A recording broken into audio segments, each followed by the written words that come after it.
ঠিকই তো বলছি, আমাদের রাগ নিয়েই এখন আদনানের কিছু যায় আসে না, আর বনি রাগ করলে ওর কি যায় আসবে বলো? তোমরা যে যাই বলো, আমি তোমার কোনো কথা শুনবো না। তুমি থাকবা মানে থাকবা, আমি বলছি তুমি থাকবা, প্লিজ ভাইয়া। এই তুই কি শুরু করছিস? কমন সেন্স নাই তোর এতটুকু? মূর্খদের মতো বিহেভ করতেছিস কেন? আদনান তুই চলে যা, আমাদেরও তো কমন সেন্স নাই, সেই জন্য আমরা এতদিন তোকে নিয়ে বেঁচে থাকতে চেয়েছিলাম। শুধু বনি না, মূর্খের মতন আমরাও বিহেভ করছি, সেজন্য এখন চাচ্ছি তোকে আমাদের সাথে আটকে রাখতে। তুই চলে যা, তোর যত কাজ আছে সারা জীবন ধরে করগে, এই বাড়িতে আর ফিরে আসিস না।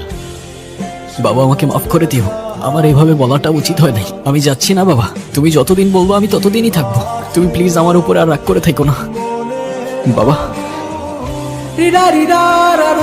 বাবা, বাবা কথা বল না প্লিজ বাবা। মা এদিকে আসো বাবা। বাবা কথা বলতেছে না মা। বাবা কথা বলো না বাবা। বাবা, বাবা কথা বলো না বাবা। আমি এখন কি করব মা? কার কাছে মাফ চাইবো আমি? শেষবারের মতো বাবাকে হয়তো সরিটা বলতে পারলাম না আমি। আদনান, তোর বাবা তোকে যতটা না বলতো তার চেয়ে অনেক বেশি ভালোবাসতো।